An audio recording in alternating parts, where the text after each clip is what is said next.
Bonjour à tous et bienvenue sur la chaîne d'écoute animale. Eh bien, aujourd'hui, nous nous retrouvons pour parler du lapin, principalement sous la vision des sciences vétérinaires NAC que j'étudie en cours, qui est une des matières concernées par l'ostéopathie animale.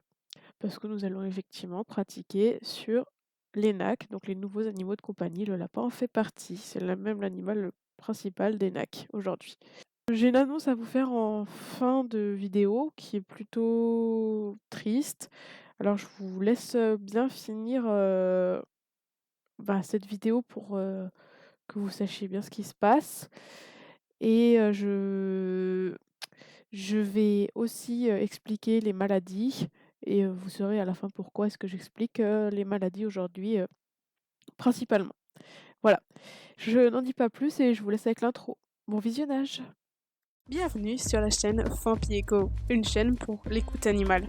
Ici, je vous invite à découvrir un univers où les animaux et les humains se rencontrent et se comprennent. Je partage régulièrement avec vous des vidéos où il y a des moments de complicité, des conseils, des astuces pratiques, ainsi que des démonstrations de soins. Ces astuces ne se substituent pas à des diagnostics vétérinaires. À vous de prendre ce qui vous parle. Si cela vous plaît, je vous laisse partager, noter et commenter cette vidéo pour me permettre d'améliorer. Ensemble, écoutons et prenons soin de nos amis à poil, à plumes et à écailles qui ont surtout tant à nous dire. Alors, commençons par un grand 1, rappelons des généralités et je vais aussi déjà expliquer tout d'abord pourquoi est-ce que je le fais sous forme de podcast et non sous forme de vidéo. Je ne sais pas ce qui serait le plus intéressant pour vous parce que j'ai pas beaucoup d'échanges avec vous, mais n'hésitez pas à me le dire en commentaire ce que vous préférez, si c'est sous forme de podcast ou sous forme de vidéo.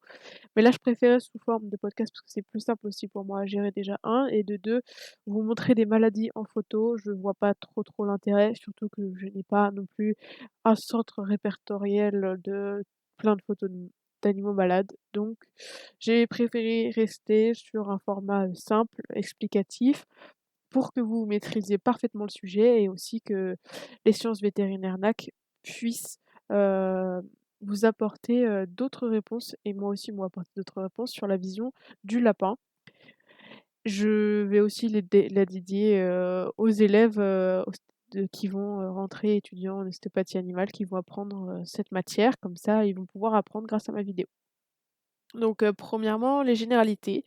Le lapin, en latin, se dit Oryctolagus cuniculus. Donc ça, c'est son nom latin et son origine est de l'Espagne, la péninsule ibérique précisément, qui se nomme la terre des lapins. Donc c'est un mammifère lagomorphe herbivore. Lagomorphe, on va spécifier pourquoi juste après. C'est un nidicole, c'est-à-dire que ces petits, les nouveau-nés, naissent sans être autonomes, donc souvent aveugles, sans poils et qui ont besoin de leur mère un petit moment avant de pouvoir gambader, naturellement. Donc la gestation est plus courte, mais l'animal naissant, le petit n'est pas apte à vivre de manière autonome. Alors que, par exemple, nous pouvons prendre, les chinchillas ou les cochons d'Inde qui, eux, sont nidifuges, donc une gestation un peu plus longue, mais ils sont aptes à poursuivre leur vie directement, sans leurs parents. Donc c'est des brachinates, les lapins, ça c'est leur type, c'est-à-dire que, ils ont une particularité dentaire. Donc, sexer un lapin est assez complexe, c'est pour ça qu'on rencontre beaucoup de problèmes, à ce sujet, de difficultés parce que, déjà, on a l'impression que c'est toujours un pénis qu'on voit alors qu'il y a une légère différence, mais qui se trouve plus en haut de, pour la vulve, ça va être plus un voile et le pénis, un champignon chez les lapins et cette apparition se fait autour de 4 à 5 semaines, voire 2 à 4 mois, donc c'est très complexe de sexer un lapin. C'est pour ça que si vous le prenez dans une animalerie et que personne ne sait sexer un lapin, vous risquez d'avoir des surprises. On vous dit: «Oui, oui, c'est un mâle» et chez vous, vous arrivez, c'est une femelle et là, vous êtes bien embêté parce que c'est pas ce que vous vouliez. Pareil dans les élevages, qui sont pas très professionnels. Voilà, donc méfiez-vous, demandez toujours à quelqu'un de référent et plusieurs, personnes même, pour avoir plusieurs avis et si vous vous rendez compte que chacun dit un truc différent, bah, fuyez quoi. Voilà. Maintenant, il faut un certificat d'engagement et de connaissances obligatoires pour les chiens, les chats et les lapins, qui va tout expliquer, qui va permettre, de signer ce document et de récupérer l'animal 7 jours après pour avoir une réflexion de 7 jours. Et ça, cette loi est applicable depuis 2023. Donc c pareil, si vous prenez votre animal dans une animalerie et que ce document, vous n'en entendez pas parler, et bah, fuyez parce que c'est-à-dire qu'il ne respecte pas la loi et donc allez savoir ce que votre animal pourrait avoir comme maladie ou problème derrière. Là, c'est aussi votre porte-monnaie qui en met en jeu, hein, parce que peut-être qu'il va coûter 10 € en animalerie, mais si derrière il vous coûte 350 € par mois pour les problèmes qu'il aura, là, vous risquez d'être très embêté. Et regardez bien, donc on fera un petit point, comment choisir son lapin parce que là, voilà, vous verrez pourquoi. Et là où j'en parlerai plus précisément à ce moment-là. Donc voilà pour les généralités.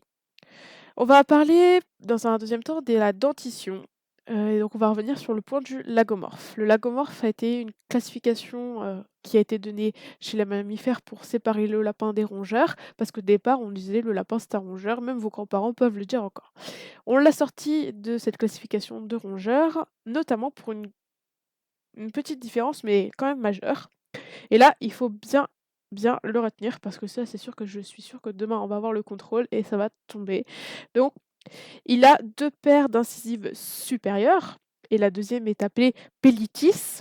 La pellitis, c'est la paire, qui est derrière, qu'on ne voit pas forcément à l'œil nu quand on ouvre la bouche du lapin. Il faut vraiment aller mettre, son petit doigt, doucement dans la bouche pour voir ses deuxièmes dents, ces deux petites dents incisives derrière.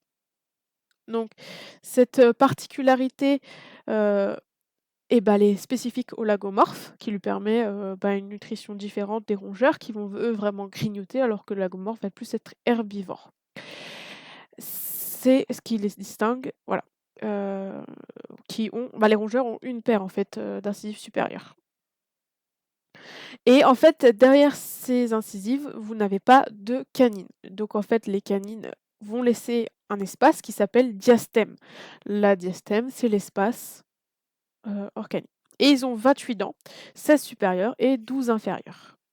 Encore un mot, un peu scientifique, mais très important à retenir, c'est que les lapins ont une dentition, pardon, hypsodonte, c'est-à-dire elle pousse en continu. Et là, whirling, whirling, whirling, il y a souvent des problèmes liés à cette dentition qui n'est pas forcément respectée. Quand on respecte pas le besoin alimentaire du lapin, vous aurez des problèmes de dentition parce que le lapin a besoin d'user ses dents l'une avec l'autre en continu 24 heures sur 24 parce qu'on a une pousse de 5 à 12 millimètres par mois qui est non négligeable à limer en continu. Alors, en fait, les dents, supérieures et inférieures, la dent inférieure les 2 paires inférieures d'incisives vont venir se glisser entre les 2 paires supérieures. Et on va parler donc directement, dans un troisième temps, des pathologies. Donc pathologie, c'est-à-dire, problème, on va vraiment le dire comme ça pour simplifier les choses. Les pathologies dentaires qui sont vraiment majeures chez les lapins si on ne respecte pas leurs besoins alimentaires. Et bah, en fait, je vais faire une grande généralité maintenant, mais je vais le redire aussi à chaque fois. La principale étiologie, donc l'étiologie, c'est la science, des causes, des origines. Donc la principale cause des maladies et des pathologies générales, enfin toutes les pathologies presque, c'est l'humain. Donc l'humain, c'est-à-dire vous, propriétaire, qui va, avoir en votre possession un lapin. Et si vous subvenez pas aux besoins de votre lapin correctement, toutes les pathologies vont en découler. Donc qui va être dentaire, digestive, et cetera. Ça c'est voilà. Vraiment, c'est, son environnement et son alimentation qui sont les 2 étiologies principales. À chaque fois, c'est ce qui va revenir dans les pathologies.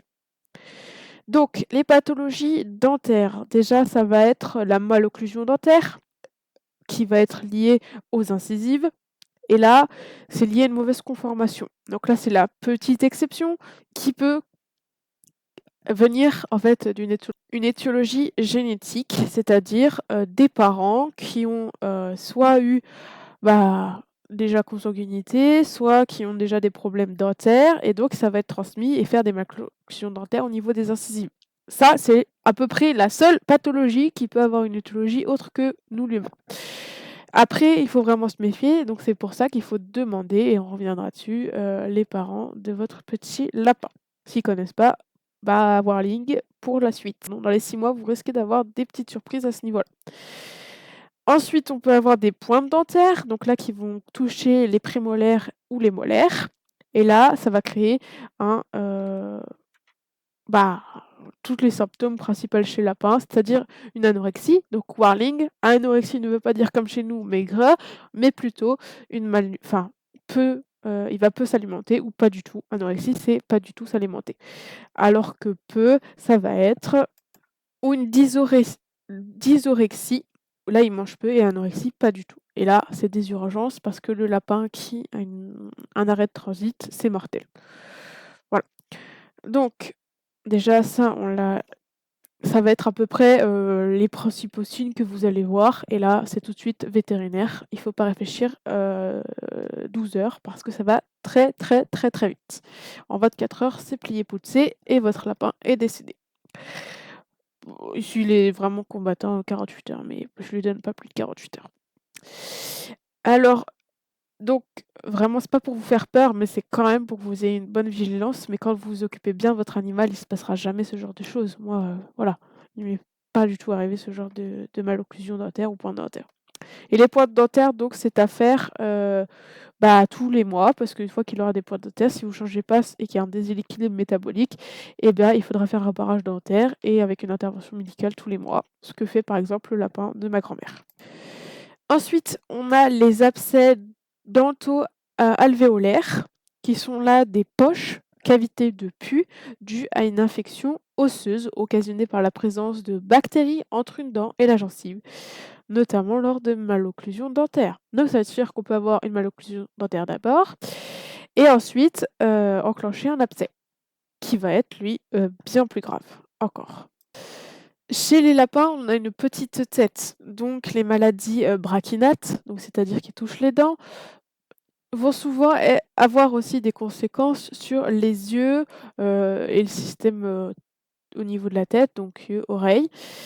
Et là, quand on a un abcès, on peut avoir des problèmes d'exophthalmie, donc les yeux qui vont sortir, ou de jetage nasal. On va pouvoir avoir cet abcès, notamment quand il y a des défauts de minéralisation osseuse ou des maladies dentaires chroniques, etc. La solution, ça va être de passer un scanner, et vraiment, le vétérinaire qui nous fait cours nous explique que le scanner est très important. Ça coûte plus cher, mais ça permet d'avoir une vision globale de sa tête parce que l'abcès peut avoir une localisation beaucoup plus importante que ce qu'on pourrait voir, par exemple, sur une radio ou sur autre, et ça permet d'avoir aussi une vision complète de ses dents, et au passage, vous pourrez regarder s'il y a d'autres problèmes qui se cachent dans ses dents plutôt qu'avoir une vision fixe sur une dent. Donc vraiment, c'est à privilégier, d'après les vétérinaires. Ensuite, il va falloir retirer toute la dent. Donc là, il faut déjà, passer 20 à 40 minutes pour déchausser une dent. Donc là, l'opération risque d'être un petit peu longue, mais il y a aucune conséquence si l'animal va bien le supporter. Les vétérinaires, il faut vraiment, et là je vais dire il faut, mais en fait, c'est vraiment nécessaire d'aller chez un vétérinaire spécialisé nouveaux animaux de compagnie, parce que là, il saura quoi faire correctement et il y aura pas de conséquences. Parce que les lapins sont des animaux très fragiles, et ça, j'en ai déjà parlé plusieurs fois, comment choisir son vétérinaire, et je vais vous faire revenir sur la vidéo que je vais mettre, en barre d'infos et en lien. Comme ça, vous pourrez aller la voir et la consulter pour savoir comment est-ce qu'on fait son premier rendez-vous vétérinaire avec le lapin. Donc ceci étant dit, on va pouvoir drainer l'abcès. Attention, là aussi c'est une information importante à connaître, le pus chez un lapin est solide. Donc imaginez-vous que vous allez pas comme vous appuyer et le pus va sortir. Là, c'est complètement solide, on va dire que c'est des boules de sable. Et là, il va falloir le drainer continuellement, et la peau cicatrisant beaucoup plus vite que la mâchoire, on ne doit pas laisser fermer la peau, et donc vous devrez réouvrir la peau pour que l'intérieur cicatrise, et après la peau. Donc là, ça va être une prise en charge qui doit être rapide, médicale, avec des antibiotiques, des anti-inflammatoires, des antidouleurs et une opération chirurgicale. Et attention, il peut y avoir des récidives fréquentes, donc il faut aller faire des consultations tous les 3 à 4 mois pour le suivi vétérinaire. On va passer au grand 4 maintenant, donc on va parler des médecines préventives qui vont être, la stérilisation et la vaccination. Donc la stérilisation, c'est une médecine vraiment préventive parce que lorsqu'on a une femelle, nous avons des risques, d'adénocarcinome utérin, c'est-à-dire des tumeurs dans l'utérus. Le motif va être, une stimulation hormonale chronique, de l'utérus qui va donc, déclencher des signes d'appel qui vont être, hématurie, donc du sang dans les urines. On va avoir un écoulement sanguin par la vulve, une anorexie, des dépressions, des mamelles beaucoup plus développées, une palpation abdominale, avec des boules et cetera et ça peut aussi aller très vite. La prise en charge va pouvoir se faire si, la maladie est installée, mais avec des risques un peu moindres. Donc, il faut prévenir le risque de cette maladie en stérilisant votre lapine et aussi par ailleurs, je l'ai déjà dit dans une autre vidéo, mais les risques de grossesse nerveuse et donc on évite ça pendant la stérilisation. Le pronostic va être bon, sauf s'il y a des métastases évidemment. Donc ça va être une chirurgie ovario-hystérectomie. On va enlever, les ovaires et l'utérus. Et ça va se faire dès les 5 à 6 mois parce que les lapins sont sexuellement, opérationnels rapidement. On va, avoir donc la vaccination, j'en ai déjà fait aussi la vidéo, donc je reviens toujours sur la même vidéo, qui va être pour la myxomatose et les maladies hémorragiques virales. Donc ça peut se faire, rapidement dès les premières années. Là, je vais revenir juste sur, les maladies plus scientifiquement, mais j'ai déjà fait une vidéo là-dessus, donc je vous laisse revenir pour avoir les autres informations. Donc la myxomatose, c'est un poxvirus, c'est un virus avec un double brin d'ADN, alors que, le VHT ou MHL en abréviation, l'acronyme étant maladie hémorragique virale, vous avez un calicivirus qui va être un virus à ARN simple brin, genre locovirus, qui lui a 5 jours d'incubation, donc après, c'est la mort dans les 5 jours qui viennent. On va donc pouvoir bien vacciner contre ces 2 maladies mortelles. Ensuite, on va pouvoir parler de tout ce qui va être digestif chez le lapin, qui va faire notre cran 5. Déjà pour comprendre, le lapin, il faut d'abord connaître, sa physiologie. Donc d'abord, il faut évidemment regarder son fonctionnement digestif pour en comprendre les maladies qui peuvent en découler. Donc on a un transit différentiel régulé par le rythme nictémal qui, va donc se dérouler dans un temps de séjour total d'un aliment de 20 à 24 heures. Qu'est-ce que veut dire nictémal? C'est-à-dire lié à son environnement, la luminosité et cetera. Donc le temps de séjour, des aliments, c'est-à-dire qu'il va ingérer un aliment, il va pas rester plus de 24 heures dans son corps. On va avoir, un fonctionnement donc qui va d'abord l'aliment va rentrer par l'œsophage, il va aller dans l'estomac, y rester incubé, 3 à 6 heures.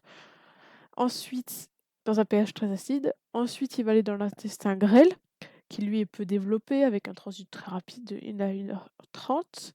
Ensuite, il va aller dans le cæcum, un lieu qui est un peu très important dès la première année, en ostéopathie animale parce que le cæcum va lui digérer la cellulose et il est présent, chez les animaux principalement herbivores, notamment chez les équidés, on va pouvoir le mesurer en pratique, enfin le mesurer. Le temps va être plus important, de 12 à 15 heures. Ensuite, l'aliment va passer dans le gros intestin et ensuite le côlon avec les bactéries, où il va y passer 8 à 15 heures. Et le point le plus important, c'est les caïcotrophes, qui sont comme des excréments, mais digestibles.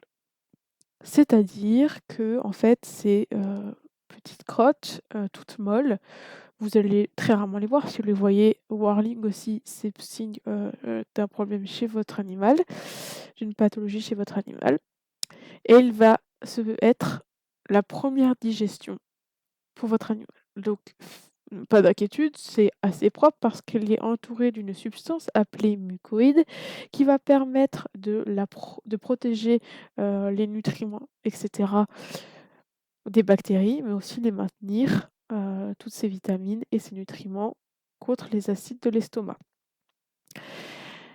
Ces petites crottes vont être riches en vitamines, en eau, en acides aminés, gras, des micro-organismes et elle est moins riche en fibres, donc elle va être beaucoup plus facile à digérer pour le lapin. Et elle représente 30 à 50 des besoins énergétiques, donc c'est très important. Et en fait, ça va se faire le matin et en milieu de journée et en fait, le lapin va directement les chercher au niveau de son appareil, donc la fin du tractus, digestif et pour pas qu'elle tombe, dans son environnement, dans la cage. Donc vous les verrez, pas du tout, normalement. Par contre, s'il y a une perturbation de ce transit, donc notamment avec un arrêt, la flore microbienne peut aller contre, le corps donc de l'animal et donc créer un auto-empoisonnement. Donc c'est un risque d'entoxémie mortelle.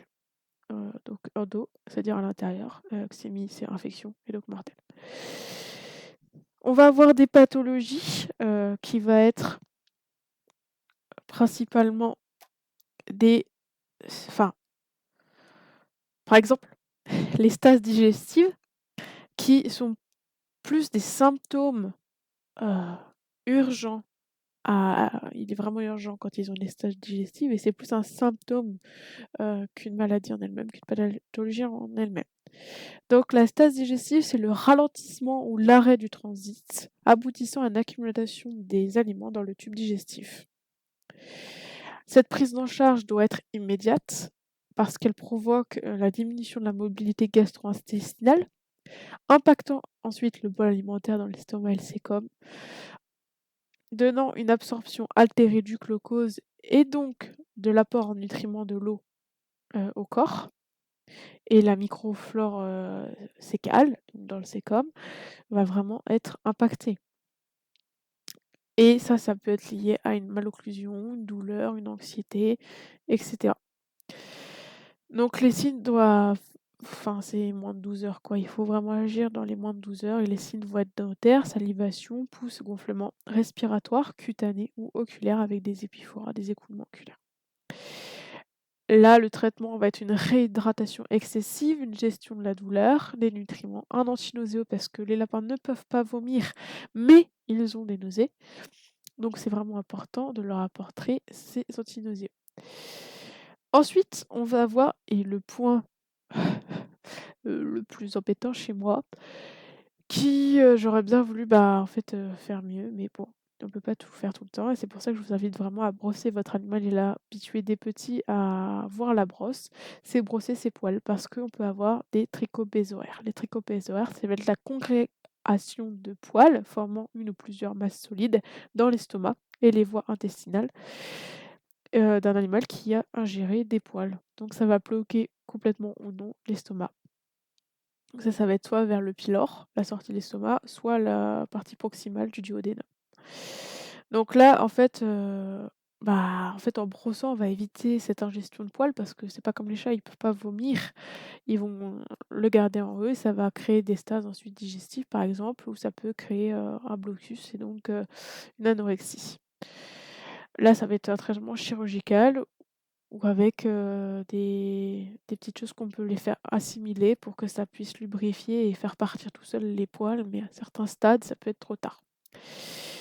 Et c'est ce qui est évidemment arrivé à mon lapin. Voilà, donc c'est pour ça que je fais cette vidéo parce que en fait, voilà, mon Snoopy est décédé, suite à donc, des trichobézoaires. On n'est pas vraiment sûr que ce soit des poils et des trichobézoaires, mais en tout cas, il avait, l'estomac complètement bloqué et en fait, bah, en même temps qu'on choisit si on l'opérait ou si on lui faisait manger des trucs pour que ça lubrifie, son corps a lâché et il est malheureusement décédé. Donc c'est pour ça que vous ne verrez plus Snoopy, dans les vidéos malheureusement.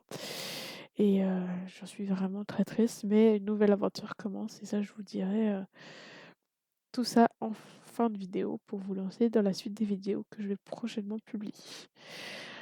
Donc là, on arrête sur les pathologies digestives, on part sur, les pathologies urinaires. Donc là, ça va être l'hématurie comme on disait, donc l'urine, normale avec quelques gouttes de sang à l'intérieur, qui peut, être lié aussi à une sablose vésicale, donc ça c'est du calcium, donc ça va être des sels vraiment comme du sable au lieu de l'urine et ou des urolithiases, donc ça c'est des calculs urinaires et attention, les urolithiases peuvent faire des flushs, c'est-à-dire une rétropulsion chez les mâles, du calcul dans le pénis. Donc là, voilà, cette spécificité chez les mâles, mais ça arrive pas si vous faites attention à l'apport de calcium et que l'eau soit avec le moins de calcium possible, parce que le métabolisme du calcium est aussi un sujet pathologique. Et enfin, les 2 derniers points les plus courants, surtout si vous avez des lapins qui ont l'habitude d'être petits, beaucoup bouger, ça va être les botodermatites. Si vous arrivez chez vous, moi c'est ce que m'avait fait Snoopy au début. Dès ses premières, semaines, il était tout petit, mais alors qu'est-ce qu'il courait partout. Vous l'auriez vu, c'était trop mignon. Et en fait, il m'a fait une petite pododermatite au départ parce qu'il avait une cage trop petite et il avait l'habitude d'avoir une grande cage. Donc j'ai dû mettre tout de suite l'extension, et vous le petit filou, il était rikiki, il tenait dans la paume de ma main, hein. Mais non, il a fait quand même des pododermatites, donc c'est-à-dire qu'en fait, c'est-à-dire sous les postérieurs, les poils vont s'enlever jusqu'à enlever la peau et l'os. Parce que là, ça peut être lié à la paille, ça peut être très rare, mais sinon au fait qu'il soit toujours dans son urine, dans ses selles ou dans un endroit beaucoup trop petit, qu'il ait pas différents sols pour marcher et cetera. Pour finir, les dernières pathologies, c'est-à-dire les rhinites qui vont être le foie poussiéreux, la litière poussiéreuse, donc ça c'est comme à peu près chez nous. Voilà, nous avons fait le tour, des pathologies. Enfin, il peut y avoir une pathologie aussi parasitaire que ça je connaissais pas et que même mon professeur n'a pas parlé, je lui demanderai pourquoi. Mais c'est les coccidios. La coccidio, c'est un parasite unicellulaire qui lui, n'a pas vraiment de traitement, heu, ou en tout cas pas de vaccination préventive, rien de préventif, mais qui peut être mortel. Et là, ça va être, soit une coccidiose hépatique qui va donner des abcès, soit une coccidiose intestinale qui va être enclencher des inflammations. Donc ça, c'est quand il est jeune ou âgé et ça, c'est, voilà, suite à un manque d'hygiène ou des congénères porteurs. Et là, je sais pas trop ce qu'il y aurait comme solution. Il faudrait que je vois avec mon professeur. Si vous le savez, écrivez-le moi en commentaire, c'est avec plaisir que vous m'apportez cette information. Donc j'ai fait le tour plus qu'exhaustif là, on a à peu près toutes les pathologies du lapin.